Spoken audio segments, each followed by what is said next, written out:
Assalamualaikum warahmatullahi wabarakatuh. Pada kesempatan hari ini kita akan membahas materi 2, 3, 4, 5, 6, 7 atau 2 sampai 7 pertemuan dalam mata kuliah teori dan konsep bisnis.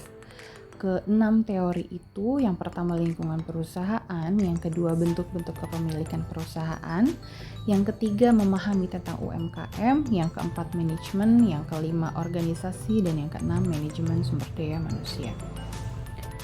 Baik, kita masuk ke tema pertama, yaitu lingkungan perusahaan. Sebelum kita membahas tentang lingkungan perusahaan, pendahuluannya tentang definisi perusahaan. Perusahaan adalah tempat terjadinya kegiatan produksi dan berkumpulnya semua faktor produksi seperti tanah, air, udara, dan tenaga kerja, sehingga perusahaan dapat dikatakan sebagai lembaga yang menghasilkan barang dan jasa untuk memenuhi kebutuhan masyarakat. Sementara lingkungan dapat diartikan sebagai keseluruhan faktor-faktor luar atau eksternal yang dapat mempengaruhi individu, organisasi, masyarakat, atau sistem. Kemudian, lingkungan perusahaan atau business environment yaitu sekumpulan sumber daya dan lembaga yang memiliki pengaruh terhadap perusahaan dalam menciptakan nilai, barang, dan jasa. Nah, berikut ini adalah gambar mengenai lingkungan perusahaan. Gambar di sini menginformasikan kalian tentang lingkungan perusahaan, yaitu ada lingkungan eksternal, ada juga lingkungan internal. Lingkungan eksternal di sini merupakan lingkungan yang di luar perusahaan, sementara lingkungan internal itu ada di dalam perusahaan. Nah, di sini jelas ya, di gambar ini memberikan informasi bahwa ini sebuah company, kemudian lingkaran putih itu ada faktor internalnya dan kemudian lingkaran yang kuning adalah faktor eksternalnya. Lingkaran putih itu ada supplier, labor, competitor, financier, intermediasi, and customer. Itu berarti lingkungan internalnya. Kemudian lingkungan eksternalnya yaitu government, demographic, socio-kultural, teknologi, ekonomi, law, politik, and natural atau alam. Nah, lingkungan internal di sini merupakan lingkungan khusus perusahaan yang terdiri dari pemangku kepentingan di luar perusahaan yang secara langsung mempengaruhi kemampuan organisasi untuk memperoleh sumber daya ekonomi yang dapat mempengaruhi suatu kinerja. Sementara lingkungan eksternal merupakan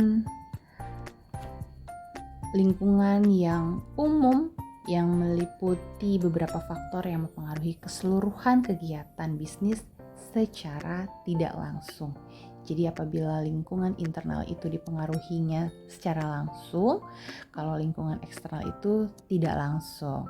Nah, pembagiannya adalah lingkungan internal itu ada pemasok, ada pelanggan, ada perantara, ada pesaing, dan ada penyedia modal, kemudian tenaga kerja. Pemasok atau supplier merupakan perusahaan yang melakukan proses produksi dengan menggunakan berbagai bahan baku yang didapatkan dari para pemasok. Nah, para pemasok ini tidak hanya berperan sebagai penyedia bahan baku, tetapi juga sebagai penyedia alat-alat produksi, tenaga kerja, atau pemasok faktor-faktor produksi lain bagi perusahaan. Kemudian customer atau pelanggan, nah merupakan unsur yang vital. Kenapa? Karena tanpa customer perusahaan tidak dapat berjalan. Nah, unsur vital dalam bisnis ini karena mereka lah yang membeli dan mengkonsumsi produk yang dihasilkan suatu perusahaan. Pelanggan atau customer adalah pihak yang mempunyai kebutuhan dan keinginan yang bisa dipenuhi melalui produk dari perusahaan. Para perantara ini meliputi pihak-pihak yang terlibat dan membantu menyampaikan produk agar dapat sampai ke tangan konsumen. Nah, ini seperti distributor ya. Kemudian pesaing atau kompetitor, ini merupakan perusahaan-perusahaan lain yang menghasilkan produk yang sejenis dengan produk perusahaan atau yang menghasilkan produk substitusi. Keberadaan pesaing ini sangat mempengaruhi kemampuan perusahaan untuk mendapatkan penjualan dan laba. Sementara penyedia modal merupakan penjamin kelancaran operasi bisnis karena pihak-pihak ini bisa memberi pendanaan meliputi para investor dan lembaga-lembaga keuangan seperti perbankan. Kemudian tenaga kerja ini pelaksanaan seluruh aktivitas bisnis dalam suatu perusahaan yang merupakan tenaga kerja di dalamnya karena perusahaan memiliki peralatan bekerja berteknologi tinggi dan memiliki jumlah dana yang besar. Ini tidak ada gunanya apabila tidak ada tenaga kerjanya. Kemudian eksternal politik. Nah, jika politik di suatu negara itu tidak stabil, maka akan mempengaruhi keadaan atau lingkungan perusahaan. Begitu juga hukum, sosial budaya, perekonomian, pemerintahan, alam, teknologi, dan demografi. Contohnya kemarin kita mengalami pandemi. Pandemi itu oleh alam ya. Baik walaupun di-create ataupun tidak di-create, tapi terjadinya karena alam. Karena kejadian kasus pandemi kemarin, secara tidak langsung lingkungan perusahaan akan terkena dampaknya. Nah, kalau misalkan lingkungan internal itu dianalisisnya dari sudut pandang yang beragam karena masing-masing perusahaan memiliki tekniknya masing-masing. Tapi kalau analisis terhadap lingkungan eksternal ini ada 4 jenis gitu ya, 4 tahapan. Proses yang dilakukannya itu harus secara kontinu untuk melakukan analisis lingkungan eksternal, yaitu yang pertama pemindaian atau scanning, yang kedua pengawasan atau monitoring, yang ketiga peramalan atau forecasting, dan yang keempat penilaian atau assessing. Nah, melalui pemindaian ini perusahaan mengidentifikasi tanda-tanda awal dari perubahan potensial dalam lingkungan umum dan mendeteksi perubahan-perubahan yang sedang terjadi. Pemindaian lingkungan ini merupakan hal penting dan menentukan bagi perusahaan-perusahaan yang bersaing dalam lingkungan yang sangat tidak stabil. Kemudian pengawasan, melalui pengawasan ini perusahaan mendeteksi perubahan dari tren-tren lingkungan melalui pengawasan yang berkelanjutan. Kemudian peramalan atau forecasting, analisis ini mengembangkan proyek-proyek yang layak tentang apa yang mungkin terjadi dan seberapa cepat perubahan-perubahan tren itu dideteksi melalui pemindaian dan pengawasan. Nah, setelah dilakukan pemindaian, pengawasan, dan peramalan, maka perusahaan perlu melakukan penilaian atau assessing. Tujuannya untuk menentukan waktu dan signifikansi efek-efek dari perubahan-perubahan dan tren-tren lingkungan eksternal terhadap manajemen strategis dalam suatu perusahaan. Nah, strategi menyikapi perubahan lingkungan bisnis ini ada 5. Yang pertama adalah dengan meningkatkan kualitas SDM. Caranya adalah memberikan pelatihan, pengetahuan tentang teknologi, dan lain sebagainya. Kemudian bersikap responsif atau cepat tanggap terhadap perubahan yang terjadi. Jadi tidak denial terhadap perubahan, tetapi cepat tanggap terhadap perubahan. Nah, ketelitian dalam melihat peluang baru ini juga membuat perusahaan dapat stabil terus-menerus gitu ya. Kemudian upgrade teknologi, ini juga merupakan strategi yang harus dilakukan oleh suatu perusahaan. Dengan upgrade-nya teknologi, maka kualitas yang dihasilkan atau produk yang dihasilkan lebih berkualitas dan lebih memiliki daya saing yang tinggi terhadap kompetitor. Kemudian yang keempat, meningkatkan akses informasi, karena ini informasi itu adalah sesuatu yang sangat penting, maka akses yang cepat untuk mendapatkan informasi itu juga merupakan hal yang sangat cepat, seperti internet, sosial media, dan lain sebagainya untuk melihat perubahan selera konsumen. Kemudian yang kelima adalah evaluasi pencapaian target.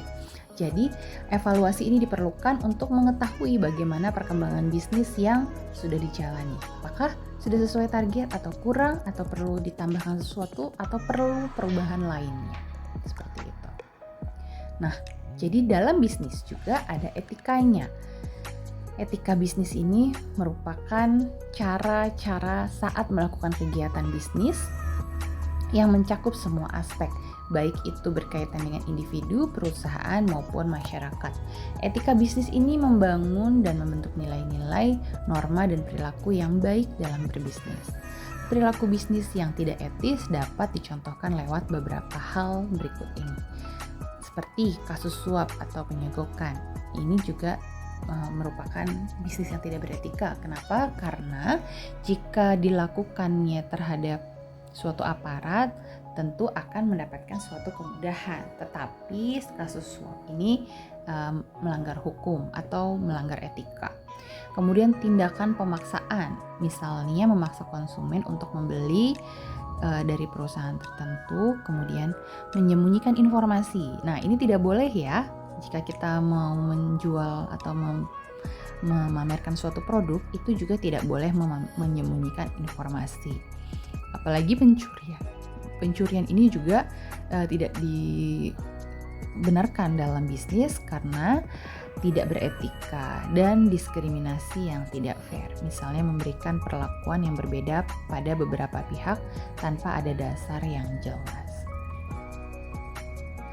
Nah, manfaat tujuan dan dari etika bisnis ini, tujuan dari bisnis ini memberikan kesadaran akan moral dan memberikan batasan. Kemudian tujuannya juga mengatur dan mengarahkan para pelaku bisnis dan memberikan citra yang baik bagi perusahaan. Manfaatnya dapat meningkatkan kredibilitas, dapat membuat self-regulation, dapat membantu menghilangkan gray area, dapat meningkatkan daya saing perusahaan, dapat meningkatkan kepercayaan investor, dan dapat membangun citra yang positif. Untuk prinsipnya, kenapa kita harus beretika dalam bisnis? Karena memiliki kejujuran itu saat berkomunikasi dan bersikap sangat penting. Ya, selalu memenuhi janji dan komitmen, kemudian memiliki integritas, memiliki loyalitas. Nah, faktor-faktornya adalah lingkungan bisnis, organisasi, filosofi moral, dan individu. Selanjutnya adalah tanggung jawab sosial perusahaan atau Corporate Social Responsibility atau CSR. Nah, CSR ini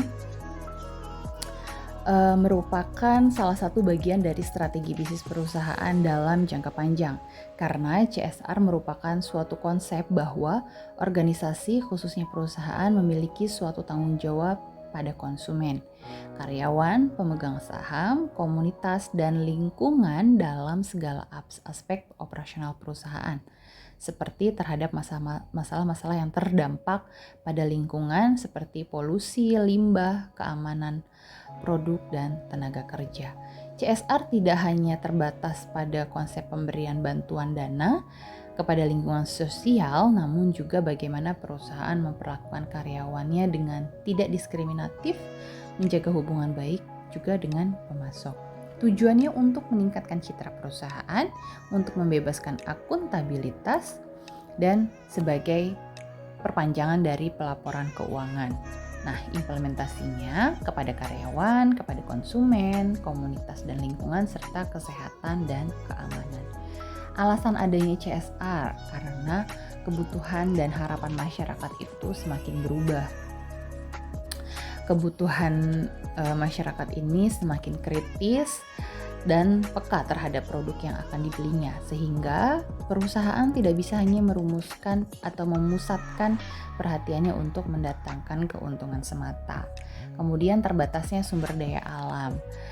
Bisnis yang diharapkan ini untuk tidak hanya mengeksploitasi sumber daya alam yang terbatas, namun harus juga memelihara dan menggunakan sumber daya secara bijak.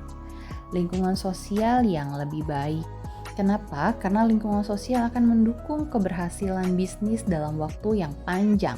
Semakin baik lingkungan sosial, dengan sendirinya akan ikut memperbaiki iklim bisnis yang ada, misalnya dengan semakin menurunnya tingkat pengangguran. Itu juga akan memperbaiki lingkungan bisnis.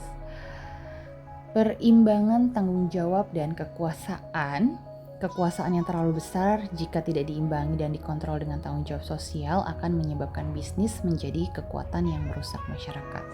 Kemudian keuntungan jangka panjang. Keuntungan jangka panjang dan tanggung jawab dan keterlibatan sosial, tercipta suatu citra positif di mata masyarakat karena terciptanya iklim sosial politik yang kondusif bagi keberlangsungan bisnis pun dapat terjadi jika CSR-nya baik, gitu ya. Materi selanjutnya, materi kedua yaitu bentuk-bentuk kepemilikan perusahaan.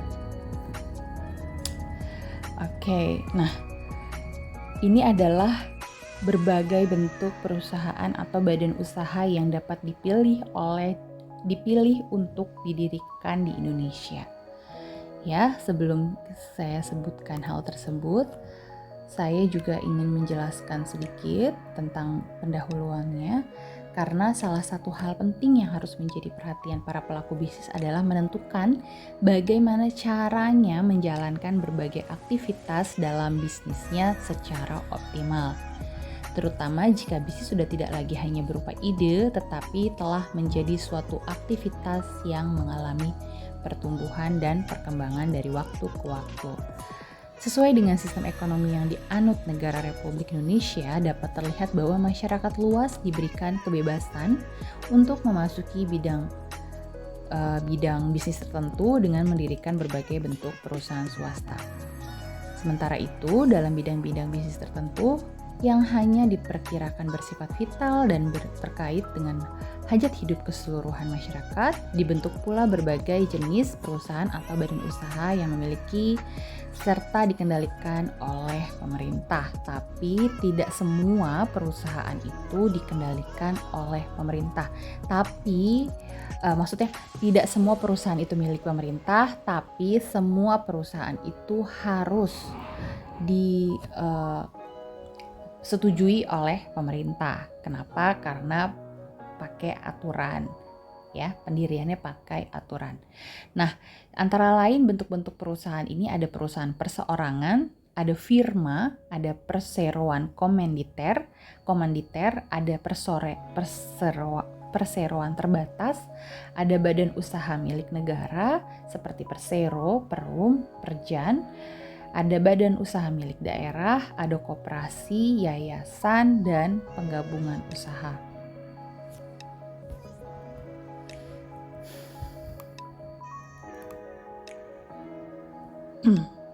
Nah, perusahaan-perusahaan ini dibedakan oleh jumlah modal dan kepemilikan, gitu ya. Seperti badan usaha milik negara artinya kepemilikannya oleh negara. Tapi kalau perusahaan perorangan itu miliknya perorangan, seperti itu. Nah, dalam memilih bentuk perusahaan atau badan usaha yang akan dijalankan, hendaknya pelaku bisnis mempertimbangkan terlebih dahulu dari berbagai faktor-faktor. Nah, yang pertama faktornya adalah jenis bidang usaha yang akan dijalankan dan berapa lama rencana menjalankan bisnisnya. Tentu kita maunya long time ya. Kemudian volume bisnis dan luasnya wilayah operasional bisnis yang akan dijalankan. Jadi seberapa besar bisnis tersebut akan dikembangkan dengan modal, dan lain sebagainya. Kemudian jumlah modal awal dan rencana penambahan modal di masa yang akan datang ini menentukan badan usaha tersebut masuk ke kategori yang mana, dan pembagian tanggung jawab dan keuntungan laba dalam bisnis serta aturan pemerintah yang terkait dengan bentuk perusahaan yang dipilih. Jadi dengan adanya berbagai macam faktor ini, makanya untuk menentukan kita mau menjalankan usaha di bidang apa, di bagian yang mana, itu sangat dipengaruhi oleh faktor-faktor ini. Berdasarkan kedudukannya di dalam hukum, status hukum perusahaan di Indonesia dapat dibagi menjadi 2 kategori, yaitu kategori yang berbadan hukum dan non-berbadan hukum. Perusahaan badan hukum adalah perusahaan yang berstatus sebagai badan hukum yang memberikan kepastian dalam kegiatan bisnisnya, terutama dalam hal tanggung jawab pemilik atas kekayaan dan hutang perusahaan yang sifatnya terbatas. Nah, jika badan hukum ini maksudnya hanya sebatas modal yang pernah disetorkan pemilik yang bersangkutan kepada perusahaan.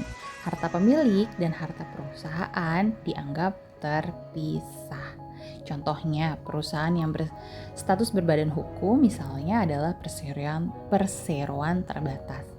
Nah, kalau yang tidak berbadan hukum atau non-badan hukum adalah perusahaan yang mengakibatkan pemiliknya memiliki tanggung jawab atas harta dan hutang perusahaan yang bersifat tidak terbatas. Makanya hal ini sangat merugikan karena jika perusahaannya ada masalah, kehidupan pribadinya atau harta pribadinya akan juga tersangkut masalah. Begitu, karena perusahaan yang tidak berbadan hukum ini, kekayaan pemilik dan kekayaan perusahaan itu bercampur. Contohnya badan usaha yang dapat dikatakan berstatus bukan badan hukum. Nah, kalau misalkan perusahaan-perusahaan tadi dibedakan dari perusahaan perorangan, firma, itu yang membedakannya adalah modal, terus volume, terus luasnya, terus kepemilikannya. Ini juga ada yang namanya penggabungan dan kerjasama dari badan usaha.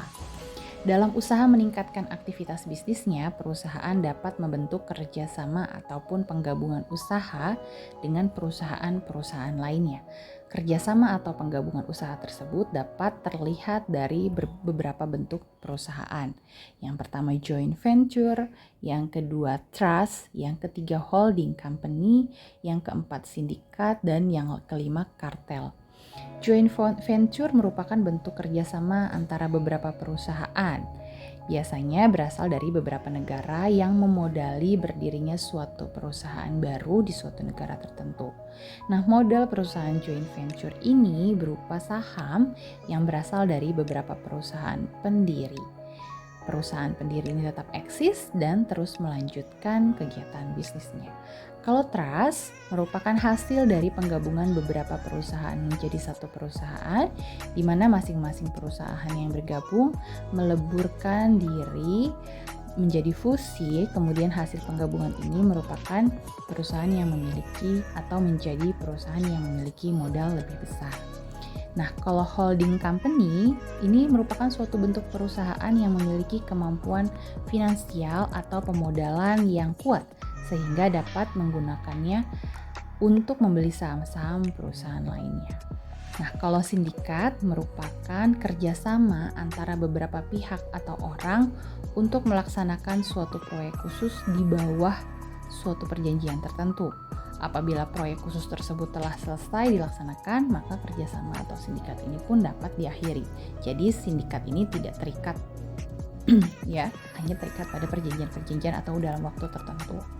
Kalau kartel merupakan bentuk persekutuan antara beberapa perusahaan yang sejenis di bawah suatu perjanjian tertentu. Dalam hal ini, masing-masing perusahaan yang menjadi anggota kartel tetap berdiri sendiri dalam menjalankan bisnisnya, namun mempunyai kedudukan yang sama dan setiap waktu bisa saja membatalkan perjanjian yang dimaksud. selanjutnya kita memahami tentang UMKM. UMKM ini adalah membangun kemandirian usaha mikro, kecil, dan menengah yang merupakan suatu bentuk upaya kita dalam mengembangkan perekonomian masyarakat, khususnya bagi kesejahteraan di lingkungan sekitar. Salah satu upaya konstruktif dalam menyelenggarakan dan meningkatkan pertumbuhan ekonomi yang berkeadilan adalah dengan memberikan kesempatan kepada setiap individu dalam masyarakat untuk mengoptimalkan segala kemampuan dan produktivitasnya dalam mengelola berbagai sumber daya yang ada. Upaya ini akan terrealisasikan jika tingkat pengangguran dan tenaga kerja yang memiliki skill masih berada pada level yang tinggi. Nah, sementara pengertiannya adalah UMKM, usaha kecil dan menengah yang disingkat UKM, adalah sebuah istilah yang mengacu pada jenis usaha kecil yang memiliki kekayaan bersih. Paling banyak 200 juta yang tidak termasuk tanah dan bangunan tempat usaha. Dan usaha yang berdiri sendiri menurut keputusan Presiden Republik Indonesia tahun nomor 99 tahun 98, pengertian usaha kecil adalah kegiatan ekonomi rakyat yang berskala kecil dengan bidang usaha yang secara mayoritas merupakan kegiatan usaha kecil yang perlu dilindungi untuk mencegah dari persaingan usaha yang tidak sehat.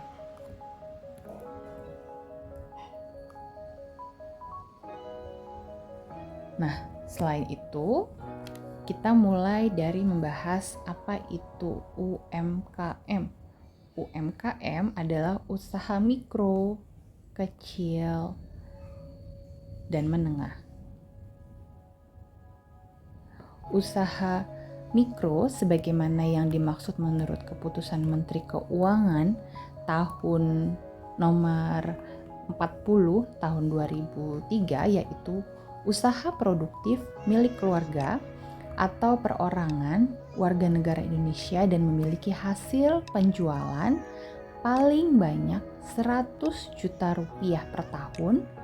Nah, usaha mikro ini dapat mengajukan kredit pada bank paling banyak 50 juta rupiah.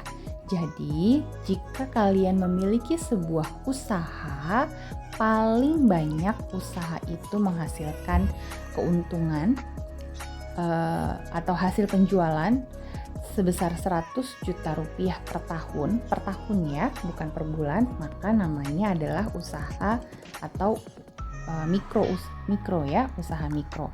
Nah, ini boleh meminjam uang di bank itu sebesar paling banyak 50 juta rupiah.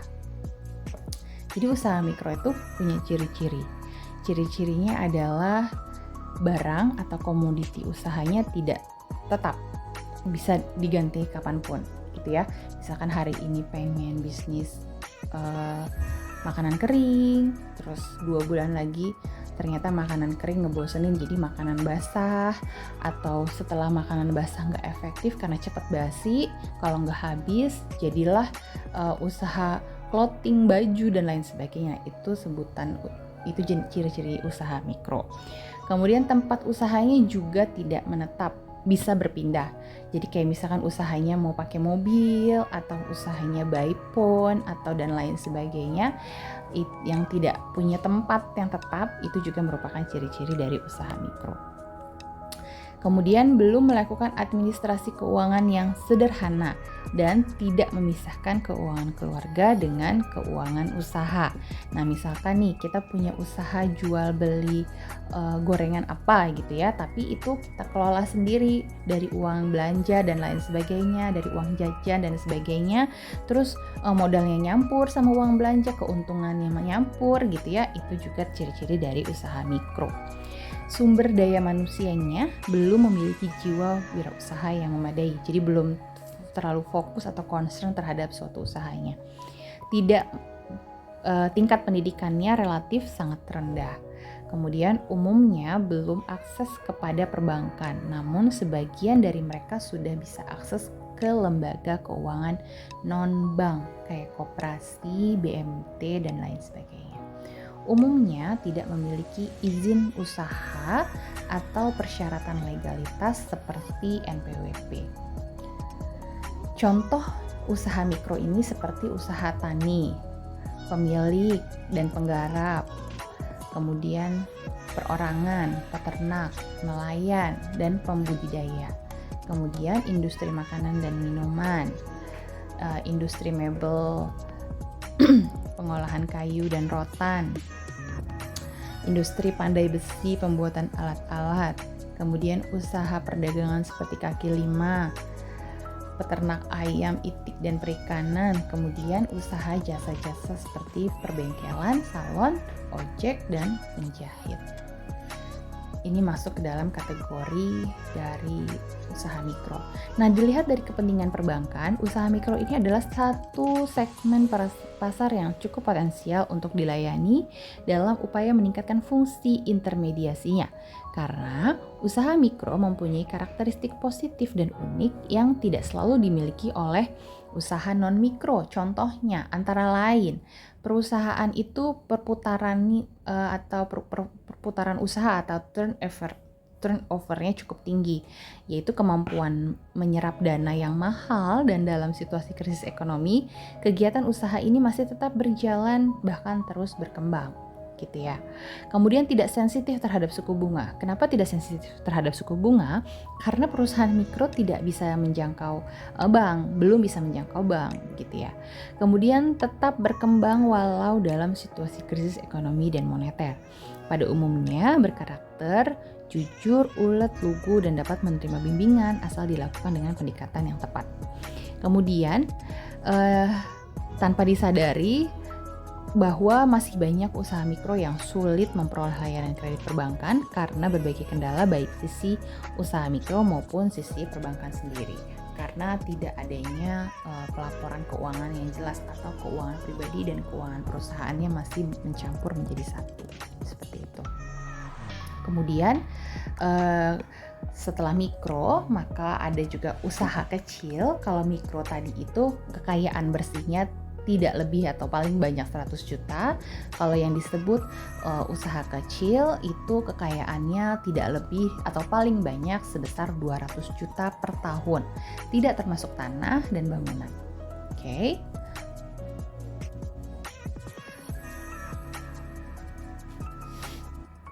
Ciri-cirinya, barang komoditinya sudah tetap, tidak gampang berubah. Jadi sebelum membuat suatu usaha dia sudah melakukan check and balance ya. Lokasinya juga umumnya sudah menetap. Kalaupun mau pindah itu mau pindahnya ke lebih besar atau ke lebih baik gitu ya. Pada umumnya sudah melakukan administrasi keuangan walau masih sederhana, yaitu neraca dan neraca dan laba rugi saja biasanya, sudah memiliki izin usaha dan sudah punya legalitas seperti NPWP. Nah, kemudian sumber dayanya memiliki pengalaman dalam berwirausaha. Kemudian sebagian sudah akses ke perbankan dalam hal keperluan modal. Kemudian sebagian besarnya belum dapat membuat manajemen usaha dengan baik seperti business planning. Jadi usaha kecil ini sudah dianalisis dengan baik untuk mulanya, tapi untuk planning jangka pendek baik, jangka panjangnya belum terplan gitu ya. Contohnya adalah usaha tani sebagai pemilik tanah perorangan yang memiliki tenaga kerja.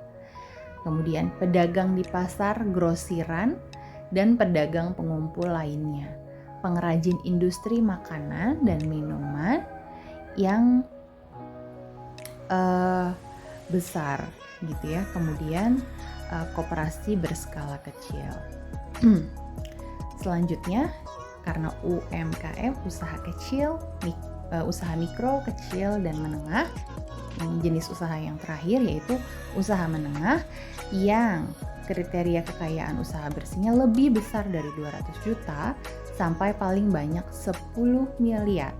itu tidak termasuk tanah dan bangunan tempat usaha, serta dapat menerima kredit bank sebesar 500 juta sampai 5 miliar rupiah, tergantung kekayaannya.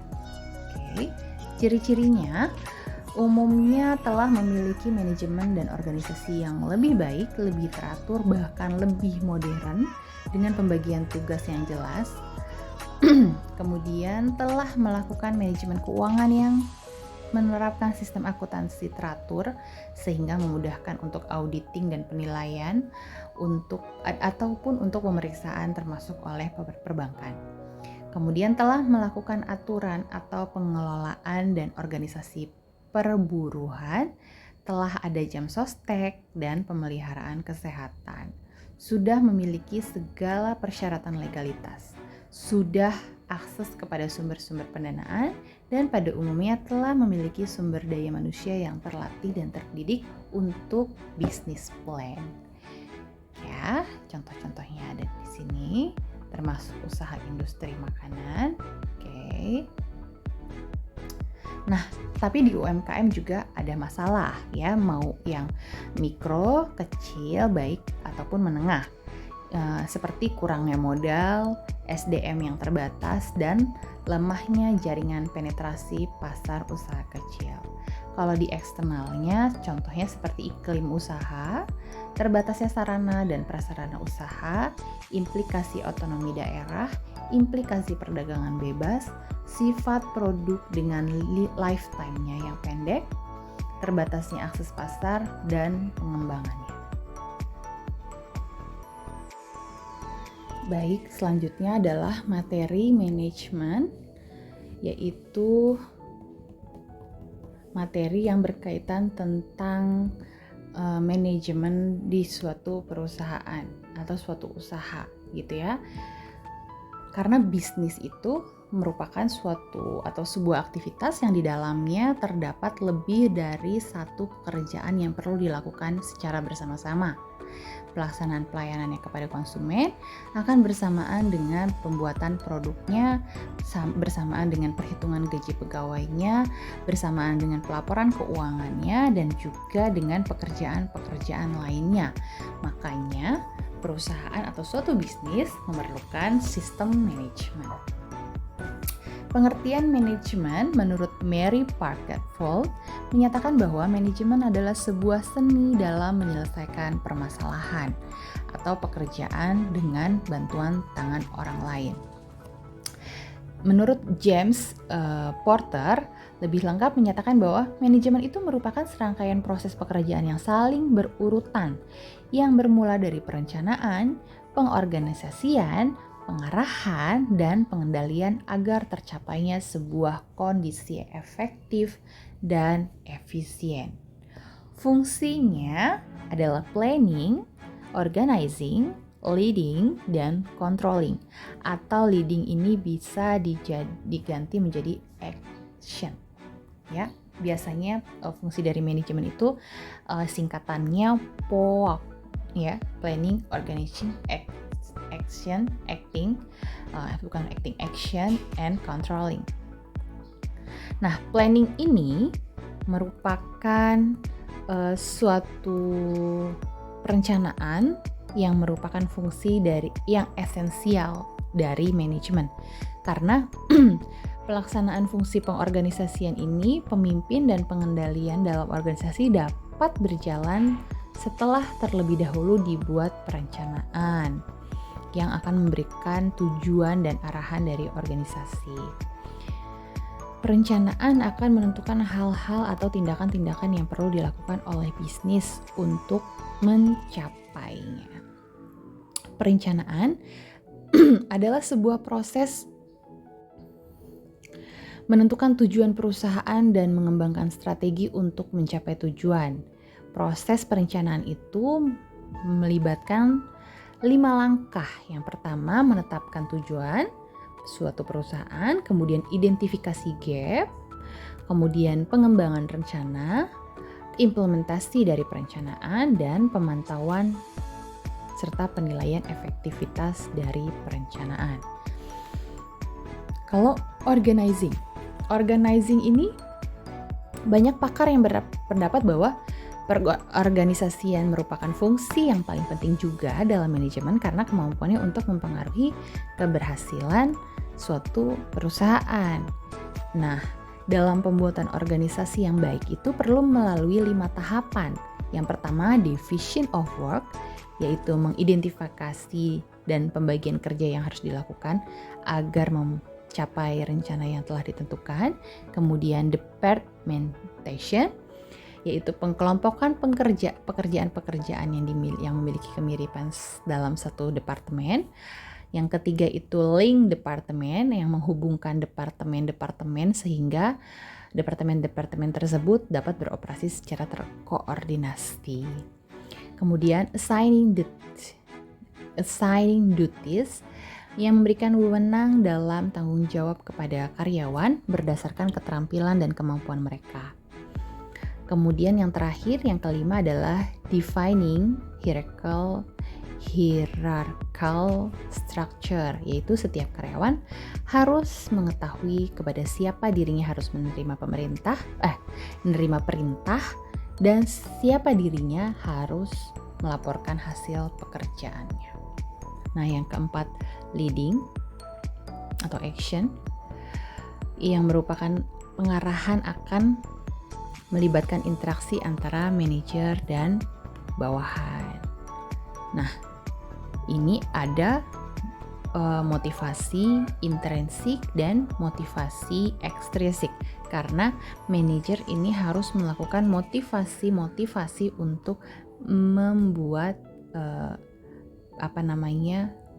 sumber daya manusianya itu dapat bekerja secara optimal. Nah, motivasi intrinsik ini sifat pekerjaan yang membuat orang termotivasi atau orang tersebut dapat mendapat kepuasan. Kalau yang motivasi ekstrinsik, faktor utama yang membuat seseorang termotivasi seperti status ataupun kompensasi. Nah, yang keempat adalah controlling. Controlling atau pengendalian sering disebut sebagai aktivitas mengevaluasi sebuah organisasi, yang artinya adalah proses pemantauan kinerja suatu perusahaan bertujuan untuk memastikan bahwa hasil akhir dari pekerjaan ini mampu memenuhi tujuan yang telah ditetapkan saat membuat rencana atau saat planning. Nah, menurut konsep modern control adalah tindakan meramalkan, sedangkan konsep awal pengendalian hanya digunakan ketika kesalahan terdeteksi. Ya. Dengan menetapkan standar, mengukur kinerja aktual dan mengambil tindakan kolektif.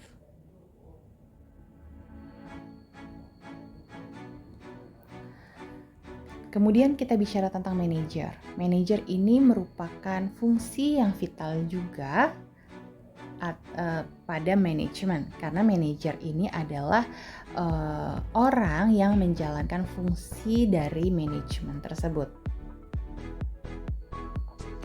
seperti interpersonal rules, informational rules, dan entrepreneur. Manajer sendiri merupakan orang-orang yang mendapatkan tugas untuk merencanakan, mengatur, memimpin, dan mengendalikan sebuah perusahaan atau aktivitas.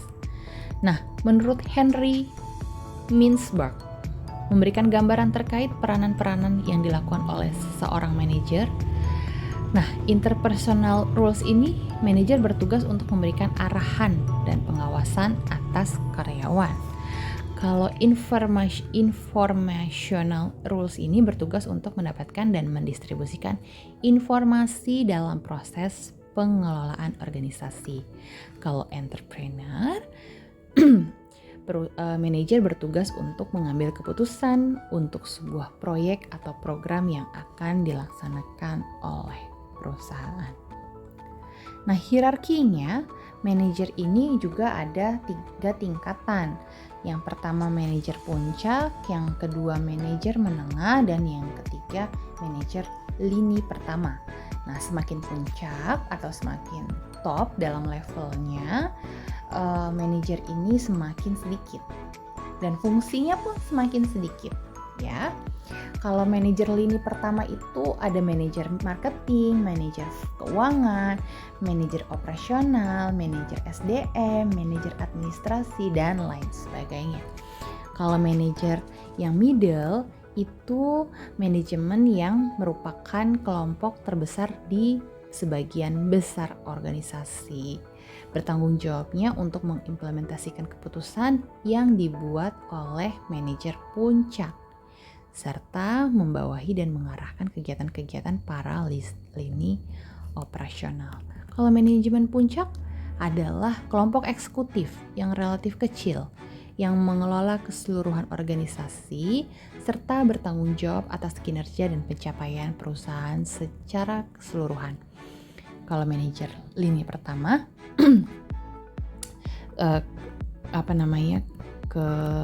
kapasitasnya atau bertanggung jawabnya hanya sebatas lini bidang masing-masing. Nah, manajer ini harus punya keterampilan. Yang pertama adalah conceptual skill atau keterampilan konseptual.